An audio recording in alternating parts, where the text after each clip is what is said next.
A Little History of the World, Chapter 13, New Wars and New Warriors. Alexander only went east, although only may not be quite the right word, but the lands that lay to the west of Greece did not tempt him. Just a couple of Phoenician and Greek colonies, and a handful of densely wooded peninsulas inhabited by tribes of stubborn and unruly peasants. One of these peninsulas was Italy, and one of the peasant tribes, the Romans. At the time of Alexander the Great, the Roman Empire was no more than a little patch of land in the heart of Italy, and Rome a tiny city of twisting streets within strong walls. But Rome's inhabitants were a proud people. They loved recounting stories of the greatness of their past, and were convinced of a great future. Their history, as they told it, went back to ancient Troy. A Trojan named Aeneas fled to Italy. His descendants were the twin brothers Romulus and Remus, sons of Mars, the god of war, who were suckled and raised in the forest by a wild she-wolf. Romulus, so the myth goes, founded Rome, and even had a date for it. 750. They even had a date for it, 753 BC, and would later count the years from that date as the Greeks did from the Olympiads. They would say, in such and such a year after the city's founding. So, for example, the Roman year 100 is what we would call the 653rd year before the birth of Christ, or 653 BC. The Romans had lots of other stories about the glorious past of their city, tales of kings, both good and bad, and their wars with neighboring cities. I almost said with neighboring villages. The seventh and last king was called Tarquin the Proud, and he was said to have been assassinated by a nobleman named Brutus. From that time onwards, power was in the hands of the nobility. These were the patricians. The word means something like city fathers, although in those days they weren't citizens as we know them, but landowning families with vast estates of fields and meadows, and they alone had the right to choose officials to govern the city once there were no more kings. In Rome, the highest officials were the consuls. There were always two of them ruling jointly, and they held office for just 1 year. Then they had to stand down. Of course, the patricians weren't the only people who lived in the city, but if you didn't have illustrious ancestors or great estates, you weren't noble. The others were the plebeians, and they were almost a caste of their own, as in India. A plebeian couldn't marry a patrician. Still less could he become a consul. He wasn't allowed to voice his opinion at the People's Assembly in the fields of Mars, outside the city gates. But the plebeians were many, and every inch as strong-willed and stubborn as the patricians. Unlike the gentle Indians, they didn't willingly submit. On more than one occasion they threatened to leave the city unless they were treated better and given a share of the fields and pastures which the patricians liked to keep for themselves. After a relentless struggle, which went on for more than 100 years, the plebeians of Rome finally succeeded in obtaining the same rights as the patricians. Of the two consuls, one would be a patrician, the other a plebeian. So justice was done. The end of the long and complicated struggle coincided with the time of Alexander the Great. From this struggle, you will have gained some idea of what the Romans were like. They were not as quick-thinking or as inventive as the Athenians, nor did they take such delight in beautiful things, in buildings, statues, and poetry, nor was reflecting on the world and on life so vital to them. But when they set out to do something, they did it, even if it took 200 years. For they were peasants through and through, not the restless seafarers like the Athenians. Their homes, their livestock, and their land, these were what mattered. They cared little for travel, they founded no colonies, they loved their native city and its soil, and would do anything and everything to increase its prosperity and power. They would fight for it, and they would die for it.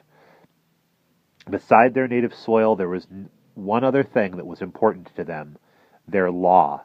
Not the law that is just and fair, and before which all men are equal, but the law which is law, the law that is laid down. Their laws were inscribed on 12 bronze tablets set out in the marketplace, and those few stern words meant precisely what they said: no exceptions, no compassion, no mercy, for these were the laws of their ancestors, and they must be right. There are many old and wonderful stories telling of the love Romans had for their native land and their faithfulness to laws. stories of fathers who sentenced their own sons to death without turning a hair because the law so demanded, and of heroes who didn't hesitate to give their lives for their fellow countrymen on the battlefield or in captivity. While we don't have to believe every word of them, such stories give us an idea of what was expected of a Roman, the harshness of discipline that it was his duty to show toward himself and to others whenever his native land or the law was involved. Nothing could shake these Romans. They never gave up, not even when their city was captured and burnt to the ground by tribesmen on the north called Gauls in 390 BC. They just rebuilt it, fortified it, and gradually brought the small surrounding towns back under their control. After the time of Alexander the Great, however, small wars against small towns ceased to satisfy them, and they set about conquering the entire peninsula. Not as Alexander had done in one great single campaign, but in easy stages, town by town, region by region, and with all their characteristic single-mindedness and determination. It usually went like this. Because Rome was a powerful city, other Italian cities wanted to be its allies.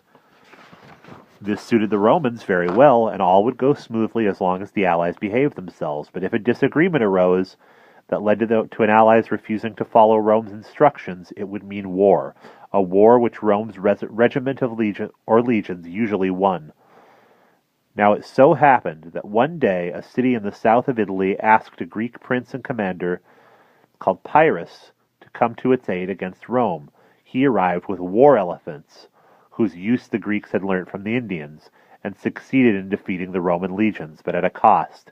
He lost so many of his men that he is said to have cried out, "One more such victory and we are lost," which is why people still speak of a Pyrrhic victory if it has been won at too great a cost. Pyrrhus soon withdrew his forces, leaving the Romans to become lords of the whole of southern Italy. But even that was not enough for them. They aimed to conquer Sicily as well, drawn by the island's fertile soil which produced such good crops, and by its wealthy Greek colonies. But Sicily didn't belong to the Greeks anymore. It was under the control of the Phoenicians. Now, as you remember, even before the Greeks, the Phoenicians had set up trading posts and founded cities everywhere they went. They were mainly in southern Spain along the coast of North Africa.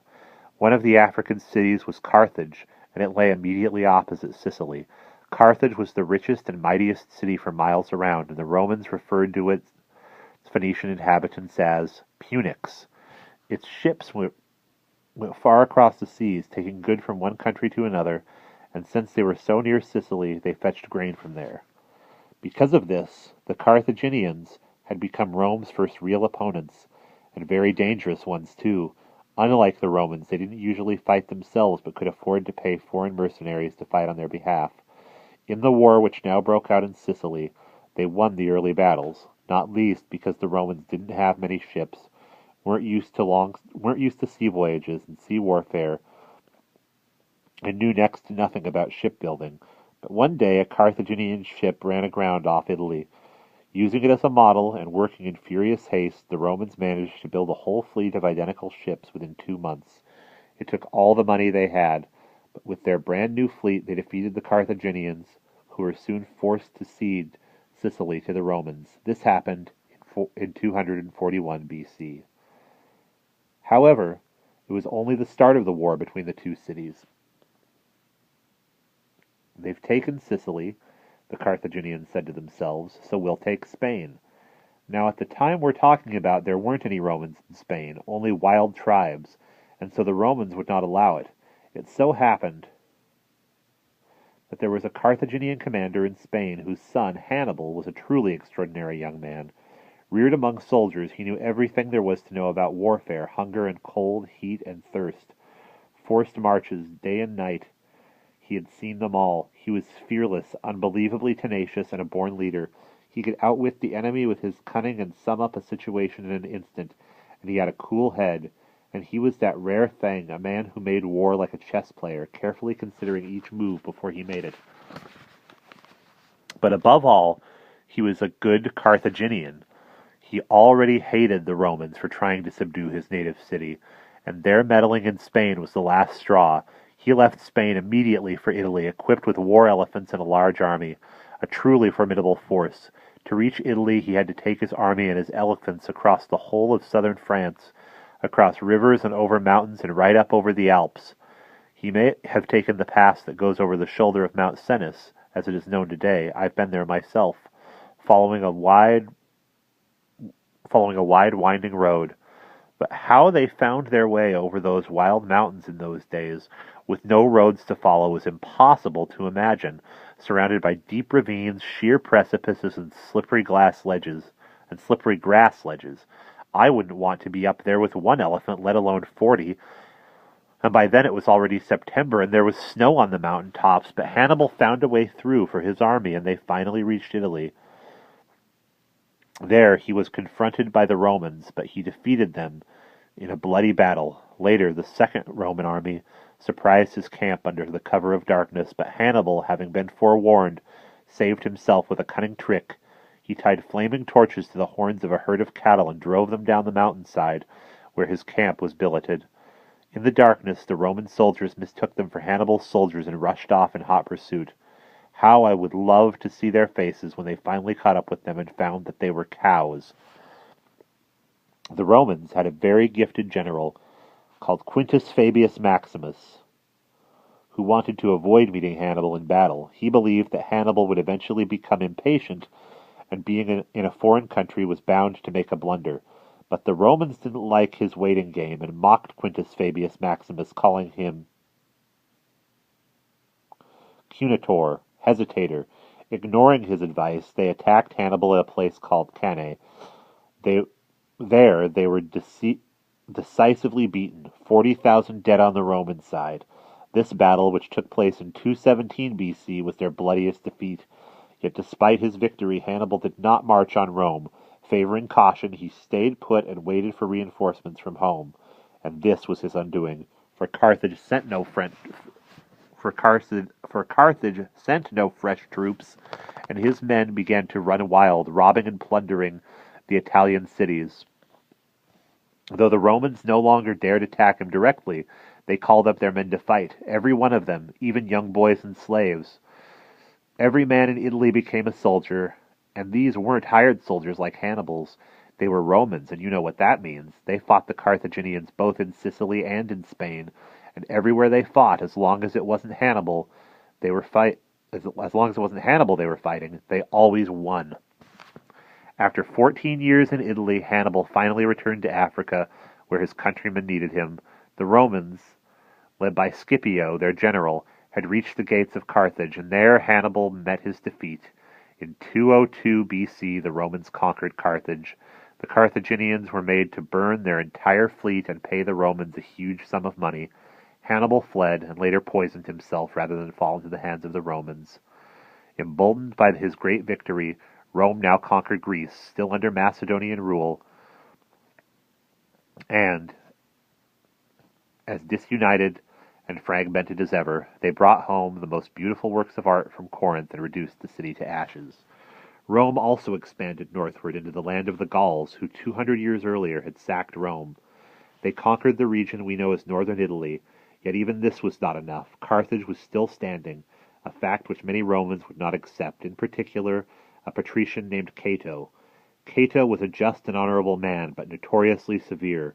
Whenever the city council met at the Senate, no matter what was discussed, he is said to have ended every speech with the words, "For the rest, I propose that Carthage be destroyed," and in the end, that is precisely what they did.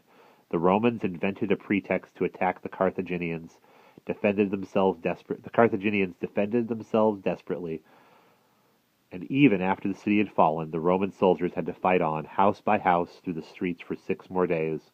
When the city was finally conquered, every Carthaginian had either been killed or captured. The Romans razed all the houses and turned the land where Carthage had once stood into a plain. It was 146 BC, and that was the end of Hannibal's city. Now Rome was the mightiest city in the world.